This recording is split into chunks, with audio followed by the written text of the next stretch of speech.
Seat Leon'la birlikte Barcelona'dayız.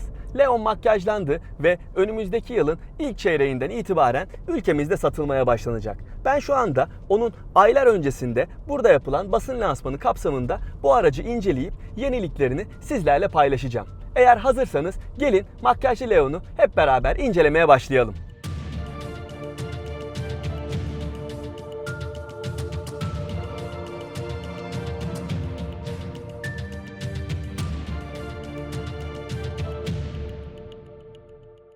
Her zaman olduğu gibi Leon'u anlatmaya da tasarımından başlayalım. Ama Leon'un tasarımında çok büyük değişiklikler yok. Çünkü Seat tasarımcıları başarılı olan bir modelin imajını değiştirmek yerine onu güçlendirmenin daha mantıklı bir seçenek olduğunu düşünmüşler ve Leon'da da çalışmalarını bu yönde gerçekleştirmişler. Leon'un önüne baktığımız zaman en dikkat çekici yenilik panjurunda göze çarpıyor. Eskisine kıyasla bu yeni panjurun boyu biraz daha büyümüş ve aracın donanım seviyesine göre de dokusunda da belli farklılıklar söz konusu. Onun haricinde farlarda ve tamponda da yine ufak tefek değişikliklere gidilmiş ama bunların çok belirgin, çok kolay fark edilebilecek değişiklikler olmadığını belirtmem lazım. Far demişken Leon'da farın sadece tasarımı değişmemiş, bir önceki nesilde kullanılan LED teknolojili farlara göre bu araçta kullanılan yeni LED farlar yaklaşık 2 misli daha iyi bir aydınlatma sağlıyormuş. Benim açıkçası bu aracı gece kullanma fırsatım olmadı ama bir önceki neslini gece kullanmıştım. Açıkçası görünümü çok iyi olsa bile aydınlatması çok başarılı değildi. Çok uzağa aydınlatmıyordu ama söylediklerine göre bu araçta o eksiklik giderilmiş ve artık Leon çok daha iyi bir aydınlatma sağlayabiliyormuş. Ayrıca artık sis lambalarında da LED teknolojisi kullanılmaya başlanmış.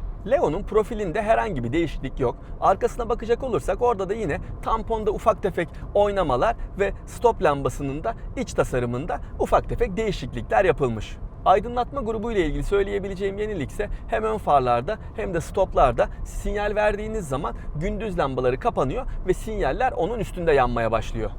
Leon'un dışında yapılan değişiklikler bu kadar. Yani aslına bakarsanız burada çok dikkat çekici bir yenilik söz konusu değil. Bunun hem avantajı var hem dezavantajı. Çünkü mevcut Leon kullanıcıları için bu aracın makyajlanmış olması çok bir şey ifade etmiyor olacak. Ama yeni bir Leon sahibi olmak isteyenler içinse tabii bu değişiklik ne kadar yeterli olur bilemiyorum. Siz Leon'un geçirmiş olduğu makyajla ilgili ne düşünüyorsunuz? Yani sizce yeterli mi değil mi? Burayı tıklayarak ankete katılırsanız çok sevinirim.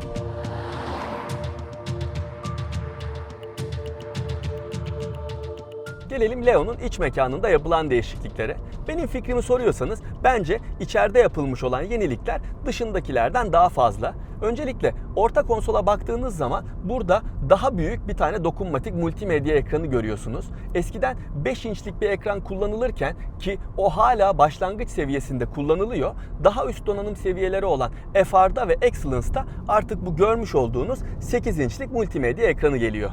Dokunmatiğin hassasiyeti iyi ancak sistemin çalışma hızı o kadar da tatmin edici değil. Yine de beklentileri sonuna kadar karşılayabiliyor bu ekran.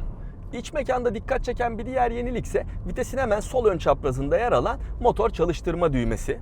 Bu bilmediğimiz bir özellik değil. Yani birçok markada ve modelde zaten anahtarsız giriş ve çalıştırma sistemi sunuluyor. Fakat bundaki orijinallik aracın içine biner binmez bu düğmenin ışığı yanıp sönmeye başlıyor. Seat tasarımcıları bunun için Leon'un altında bir canavar yattığını ve bunun da onun kalp atışı olduğunu söylüyorlar.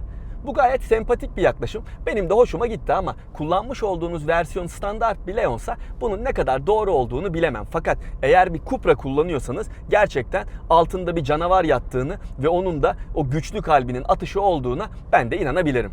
Bir diğer yenilik ise Leon'da artık mekanik el freni yerine elektrikli bir park freni kullanılıyor. O sayede burada tabii biraz daha fazla yer kazanılmış durumda. Eskiden bardaklıklar dikine yerleştirilmişken burada kazanılan alan sayesinde bu bardaklıklar yatay bir şekilde yerleştirilmiş ve onun arkasında da ekstra bir küçük eşya gözü kazanılmış durumda. Ayrıca vitesin önünde yine eskiden olduğu gibi küçük eşyalarınızı, cüzdanınızı, telefonunuzu koyabileceğiniz bir alan var. Hatta burada kablosuz telefon şarj etme özelliğinin de olduğunu söyleyebilirim. Birçok modelde buna niye değinmiyorsun diyorsunuz ama ben iPhone kullandığım için bu sistemler iPhone'da çalışmıyor. Yani bildiğim kadarıyla Samsung'larda ve Sony'lerde bu sistem işliyor. Eğer iOS bunun için bir çalışma yaparsa iPhone'larda bu kablosuz şarj etme özelliğinden faydalanabiliyor olacaklar ve ben de sistemin nasıl çalıştığını size daha net bir şekilde anlatabileceğim. Buradaki son yenilik ise aydınlatmalarla alakalı. Leon'un iç mekanında artık 8 farklı renkte ambiyans aydınlatma seçeneği sunuluyor.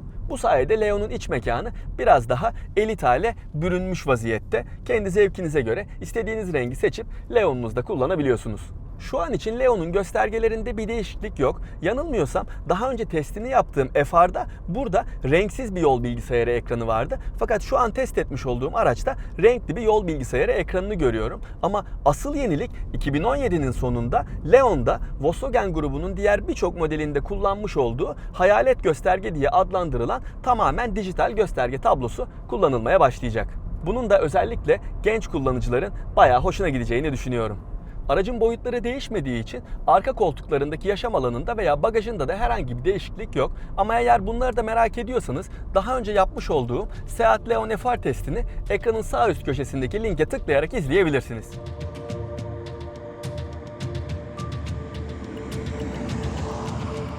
Gelelim Leon'un motorne ve sürüş özelliklerine. Leon ülkemizde şu an satılan motor seçeneklerinin aynılarıyla satılıyor olacak. Yani 1.2 benzinli, 1.4 benzinli ve 1.6 litrelik dizel motor seçeneklerinin aynısını bu araçta da alabileceksiniz. Fakat burada eklemem gereken bir tane detay var. O da 1.6 litrelik dizel motorun gücünün bu makyajlı versiyonda 5 beygir daha artmış olması. Leon'un motor konusundaki asıl yeniliği ise benim şu anda kullanmış olduğum aracın kaputunun altında yatan ve sizlerin de çok merak ettiğiniz 3 silindirli 1 litrelik turbo beslemeli makine. Ben her ne kadar şu anda bunun 6 ileri manuel şanzımanlı versiyonunu kullanıyor olsam da bu araç ülkemizde sadece 7 ileri çift kavramalı DSG otomatik şanzımanla satılıyor olacak. Bu lansman kapsamında ne yazık ki o spekte bir araba olmadığı için ben bunu kullanmak durumundayım ama yine de sizlerin merak ettiği motorun performansı ve çekişiyle ilgili konulara hemen değineceğim. Bu motoru çok merak ettiğinizi biliyorum çünkü daha önce diğer birçok videonun altına Audi A3'te ve Skoda Octavia'da bu motorun sunulduğunu ve testini yapmamı istediğinizi defalarca söylemiştiniz. Ben de çok merak ediyordum ve demek ki bu motoru test etmek Seat Leon'a kısmetmiş.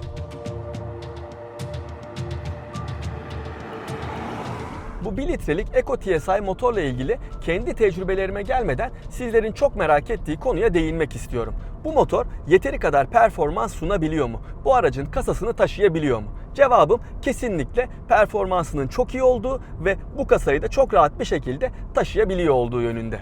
Bu 1.0 Eco TSI motor 115 beygir güç ve 200 Nm tork üretiyor. Bu değerler asla küçümsenecek değerler değil. Çünkü Volkswagen grubunun güncel 4 silindirli 1.2 TSI motorundan bile daha yüksek değerlere sahip. Yani zaten bu anlamda bile motorun ne kadar iyi performans özellikleri sunabileceğini tahmin edebiliyor olmanız lazım. Şöyle söyleyeyim, ben bu aracı Barcelona çevresindeki bu güzel dağ yollarında yaklaşık 80 kilometredir kullanıyorum. Açıkçası motorun performansını çok başarılı buldum. Gayet esnek bir yapısı var ki 3 silindirli küçük hacimli bir motor olmasına rağmen.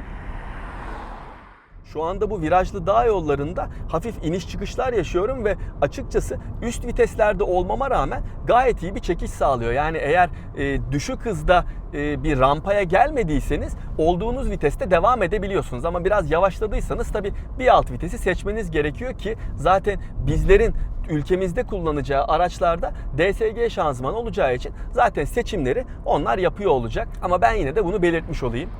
Motorun 3 silindirli olduğunu normal şartlarda pek anlayamıyorsunuz. Çünkü gayet sessiz ve sarsıntısız bir çalışma karakterine sahip. Sadece eğer düşük viteslerde biraz yüksek devirleri çevirirseniz o esnada kulağınıza biraz daha değişik sesler geliyor ama standart bir kullanıcının bunu kesinlikle anlayamayacağını düşünüyorum. Motor bence gayet esnek bir yapıda. Bakın şu anda 3. viteste saatte 60 km hızla 2500 devirde gaza basmış vaziyetteyim ve bakın ne kadar kısa bir sürede şu anda 100'e ulaştım. Hala vites büyütmüyorum, 120'ye ulaştım. 4. vitese attım ve hakikaten motorun 3 silindirli ve 1 litrelik olmasına rağmen bu sunmuş olduğu esneklik bence kesinlikle övgüyü hak ediyor. süspansiyonlar konforla Leo'nun yola iyi tutunacağı şekilde ayarlanmış. Ben açıkçası süspansiyon konusunda en ufak bir zayıflığı olduğunu düşünmüyorum. Ayrıca direksiyon da verdiğiniz emirlere hızlı ve yerinde cevaplar verebiliyor. Yani bu tip bir virajı dönerken bile hiç zorlanmadan aracı çok rahat bir şekilde yönlendirebiliyorsunuz ki burada yaptığım sürüş esnasında çok daha dar virajlarda çok daha dinamik dönüşler yaptım. Açıkçası direksiyondan memnun kaldım.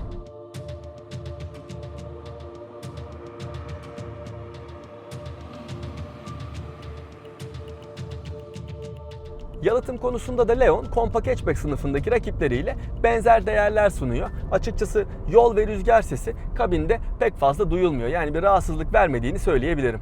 Gelelim bu 1.0 Eco TSI motorun yakıt tüketimi konusuna. Ben bu aracı yarım gündür kullanıyorum ve bu süreçte 85 kilometre mesafe kat ettim. Şu anda yol bilgisayarında bana 6 litrelik bir tüketim ortalaması gösteriliyor.